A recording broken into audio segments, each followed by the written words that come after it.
Hello বন্ধুরা, তো চলে এসেছি সীমা ডেলি কিচেনে। আজকে আপনাদের বানিয়ে দেখাবো পায়েস, গোবিন্দভোগ চালের পায়েস। এটা বানানো খুবই সহজ, স্কিপ না করে পুরোটা দেখতে থাকুন। আর খুব সহজেই বানিয়ে নেওয়া যাবে আর খুব সময়টা কম লাগবে, সেইভাবেই আমি বানানোটা দেখাবো। তাহলে স্কিপ না করে পুরোটা দেখার অনুরোধ রইল।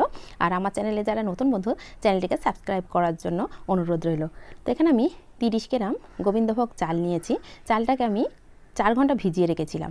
আর এখানে 30 গ্রাম পাউডার দুধ নিয়েছি। বাকি সব মশলা আমি দিতে দিতে সব বলে দেবো কি কি দিয়েছি। তো চালটা আমি 4 থেকে 5 ঘন্টা ভিজিয়ে রেখেছিলাম।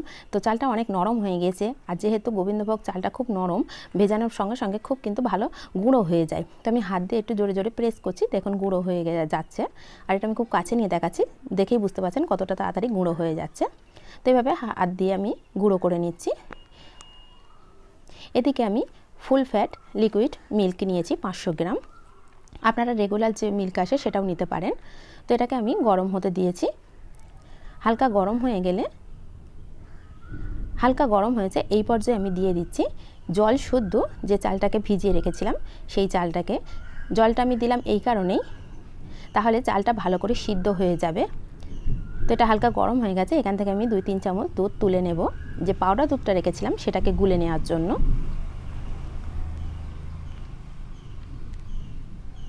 তো দিয়ে এটাকে আমি নাড়াচাড়া করে নেব।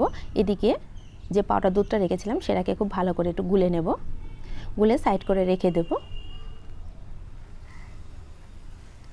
তো এর মধ্যে যেন কোনো লাম্পস না থাকে সেইভাবেই ভালো করে একটু গুলে নিতে হবে। দেখুন গোলাটা আমার হয়ে গেছে। এটাকে সাইড করে রেখে এদিকে দেখছি দুধটা কিন্তু গরম হয়ে গেছে, তো ফুটতে শুরু করবে। এই পর্যায়ে আমি এটাকে ঢাকনা দিয়ে রেখে দিয়েছি। তো এটা ফুটে গেছে। তো মাঝে মাঝে ঢাকনাটা খুলে একটু চেক করে নিতে হবে, যাতে তলার দিকে না লেগে যায় আর দুধটা ফুটে না ওপরের দিকে পড়ে যায়। সেই জন্য মাঝে মাঝে 5 মিনিট অন্তর একটু খুলে নাড়াচাড়া করে দিয়ে আবার ঢাকনাটা দিয়ে দেব। আর ফ্লেমটা কিন্তু একদম লো ফ্লেমে রেখেছি আমি। দেখুন ফুটে গেছে। আরও 10 মিনিট পরে কিন্তু এটা আমি দেখাচ্ছি। তো টোটাল এটা 25 থেকে 30 মিনিট সময় লাগবে, এর মধ্যেই হয়ে যাবে। লিকুইড দুধটা যদি বেশি নেওয়া হয় সেক্ষেত্রে লিকুইড দুধ ফোটাতে একটা সময় লাগে।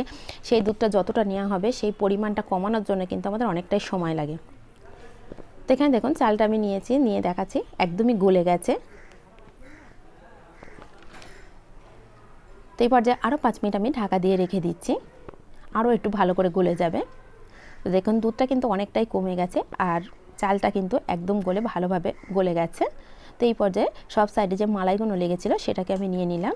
আর এদিকে যে দুধটা গুলে রেখেছিলাম সেই দুধটা দিয়ে দিলাম,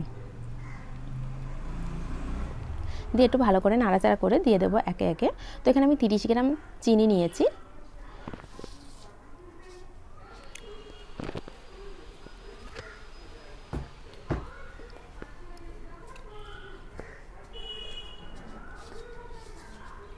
দিয়ে দিলাম এলাচ গুঁড়ো, দিয়ে দিলাম সামান্য পরিমাণে লবণ।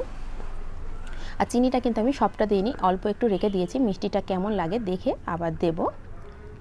এই পর্যায়ে দিয়ে দিলাম কিছু ড্রাই ফ্রুটস, দিয়ে দিলাম কাজু আর কিশমিশ। আপনাদের কাছে যেটা থাকবে সেটা দিতে পারেন এর মধ্যে। তো আমার কাছে যে দুটো ছিল সেটাই দিলাম, কাজু আর কিশমিশটাই ছিল। দিয়ে আরও কিছুক্ষণ ঢাকা দিয়ে রাখলাম। তো ঢাকনাটা খুলে দেখি অনেকটাই কিন্তু দুধটা ঘন হয়ে গেছে। এই পর্যায়ে চিনিটা আমার কাছে কম লাগছে, সেই জন্য পুরো চিনিটা দিয়ে দিলাম। তো এখানে টোটালে 30 গ্রাম চিনি দিয়েছি, তো আরও একটু কম লাগছে, এখানে আমি আরও 1 চামচ চিনি দিয়ে দেব। তো এখানে আরও 1 চামচ চিনি দিয়ে দিলাম। তো চিনিটা আপনারা কম বেশি করে নিতে পারেন, যে যেমন মিষ্টি পছন্দ করেন সেইভাবেই চিনিটা দেওয়া ভালো। তবে এই পায়েস মানে একটু ঠান্ডা করে খাওয়া ভালো লাগে।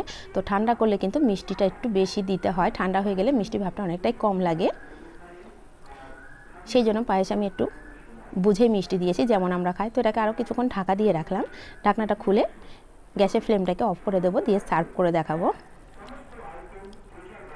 তো একবার হলেও বাড়িতে বানিয়ে দেখবেন, খুব কম সময়ে কম উপকরণে ভালোভাবে বানিয়ে নেওয়া যায়।